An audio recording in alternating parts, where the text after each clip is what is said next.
નમસ્કાર, જય હિન્દ, જય ભારત.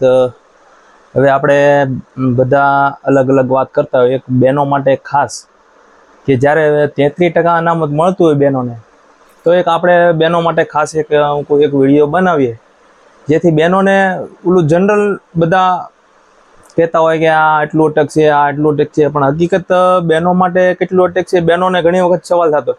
આપણે કોમેન્ટમાં આજે 2 દિવસ પહેલાં વિડીયો મૂક્યો તો એમાં જાણવા મળ્યું કે બહેનોને ઘણી તકલીફ થતી હોય કે આપણું કઈ રીતના થતું હોય છે. આ ભાઈઓનો તો બધા કીધા કરે છે.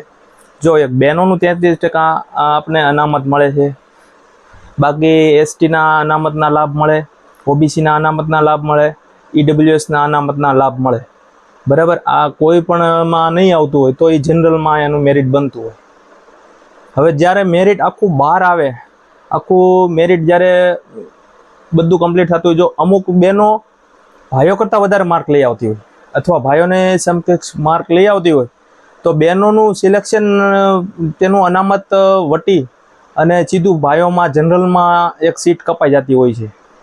તો આ રીતના થતું હોય તો પાછળના બહેનોને એક એન્ટર થઈ જાય.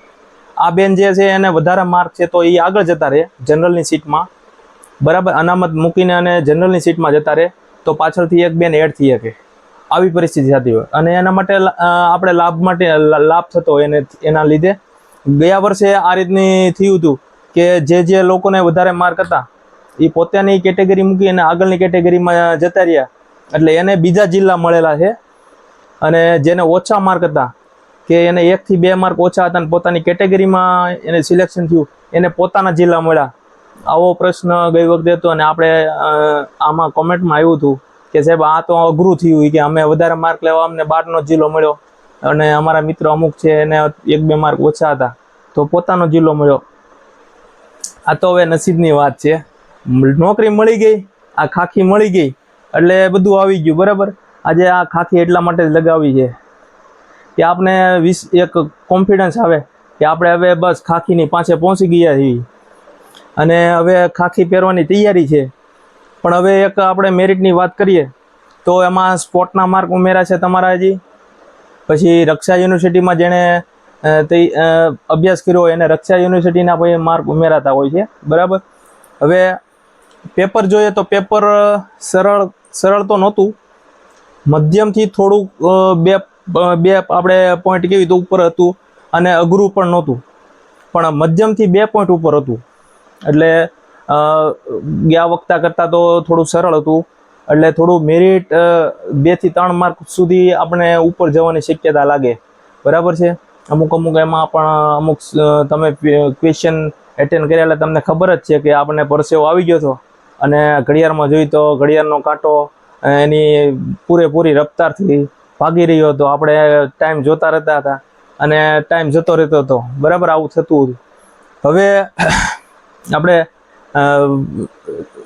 મેરિટમાં વાત કરીએ તો જેનું સિલેક્શન થઈ જાય એને બેસ્ટ ઓફ લક.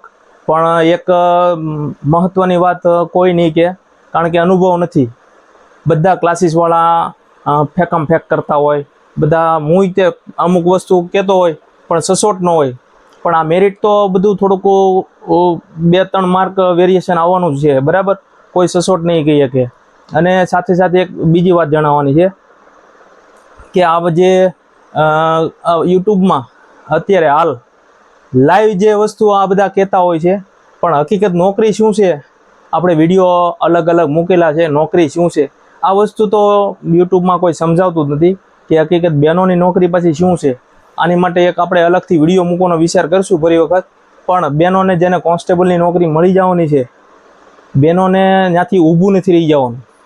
પાછળ CCAની એક્ઝામ આવે છે એની માટે બરાબર તૈયારી કરીને જો CCAમાં તમારું સિલેક્શન થઈ જતું હોય તો બેસ્ટ છે. કારણ કે ભવિષ્યમાં તમારા પોલીસમાં જેને બહુ શોખ છે એ તો નોકરી બરાબર કરવાના છે, પણ જેને લાગી ગઈ નોકરી, તૈયારી કરતા હતા ને ભાઈ નોકરી આપણે લાગી જાય તો ઠીક છે, આમ કરીને જેને નોકરી લાગી ગઈ એને તકલીફ પડે. અને કારણ કે ફેમિલી લાઈફ હોય, ફેમિલી લાઈફમાં તમે જોતા હો તો પછી બાળકો છે, આ છે, એને ભણાવવું, આ તે કરવું, એટલે ફિક્સ ટાઈમ હોય નહીં નોકરીનો, એટલે થોડીક તકલીફ પડતી હોય છે બહેનોને, આપણે જોતા હોઈએ છીએ.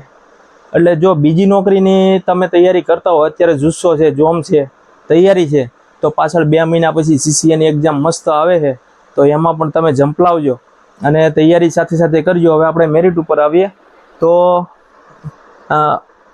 આમાં આપણે બહેનોને જે 33% લાભ મળ્યો, પણ SRPમાં બહેનોની સિલેક્શન નથી થતું. એ તો ખબર જ છે કે SRPમાં બહેનોનું સિલેક્શન નહીં થાય, જેલથી ડાયરેક્ટ બહેનોનું સિલેક્શન થાય છે.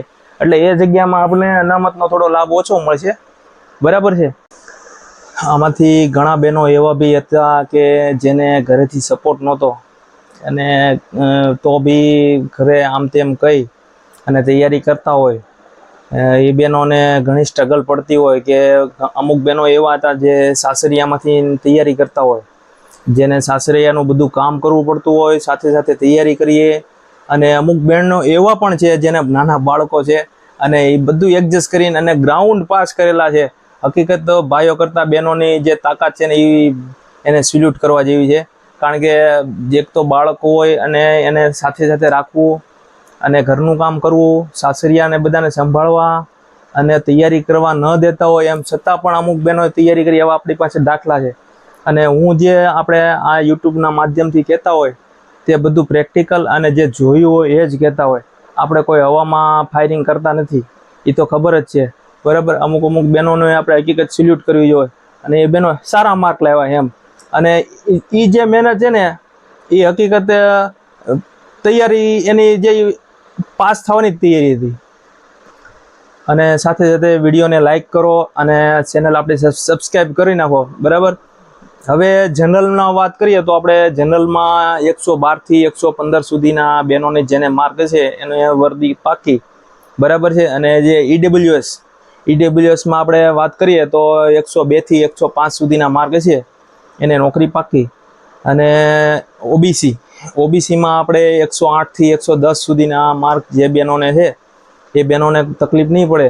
અને એસટીમાં જે બહેનો છે બિલોંગ કરે છે એસટીમાંથી, તો એને 85 થી આપણે માની લો 87-88 માર્ક સુધીનું હોય તો તકલીફ નહીં આવે.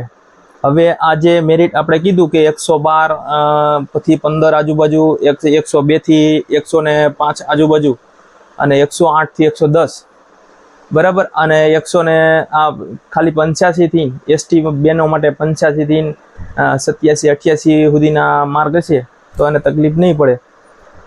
આ રીતનું એક મેરિટ આપણે અંદાજ માંડી શકીએ. આમાં જે આપણે કોમેન્ટ આવી હતી, કોમેન્ટ તો ઘણી બધી ઓછી હતી. આપણે જે એનાલિસિસ કરવું હતું એવું એનાલિસિસ થયું નથી. એટલે જેને અમુક હજી તો કોઈ માર્ક આમાં બેનો મૂકી દો તો ફરીથી આપણે એક એનાલિસિસ કરી શકીએ. અને હવે કોમેન્ટમાં હું જવાબ આપીશ અને ફરીથી બહેનોને કે કઈ રીતના નોકરી, હકીકત આની પોલીસમાં બહેનોનો શું રોલ હોય છે એ જાણવું હોય તો એક મને કોમેન્ટ કરજો. આપણે બહેનો માટે એક વ્યવસ્થિત વિડીયો 5-7 મિનિટનો બનાવશું. હવે તો બધા પાસે ટાઈમ છે તો થોડુંક એક આપણી ચેનલને એક આગળ વધારવા માટે થોડુંક જોર લગાવી દેજો, બરાબર. બાકી બહેનો બધાનું સિલેક્શન, જે લોકો પાસિંગ માર્ક ઉપર આવી ગયા છે એટલે પાસિંગ માર્ક ઉપર આવી ગયા એટલે પાર્ટ બીમાં તો માર્ક આવી જ ગયેલા છે. એટલે જેટલા બે બહેનો બંનેમાં પાસિંગ માર્ક છે એ લોકોને બહુ ટેન્શન લેવા જેવી વાત નથી. પણ સાથે સાથે આ CCAની જે પાછળ એક્ઝામ આવે છે તો એમાં બી થોડુંક તૈયારી કરો. આપણે ગુજરાતી અને ખાલી ઇંગ્લિશ તૈયાર કરો તો બી થઈ શકીએ, બરાબર. બાકી વધારે કાંઈ હવે કેવું નથી. અને બધાને બેસ્ટ ઓફ લક, બધાને કોંગ્રેચ્યુલેશન. અને જલ્દી આવી જાઓ ડિપાર્ટમેન્ટમાં અને વર્દી સીવડાવી નાખો, બરાબર. માપ દઈ આવો એવી બધાને શુભકામના. જય હિન્દ, જય ભારત.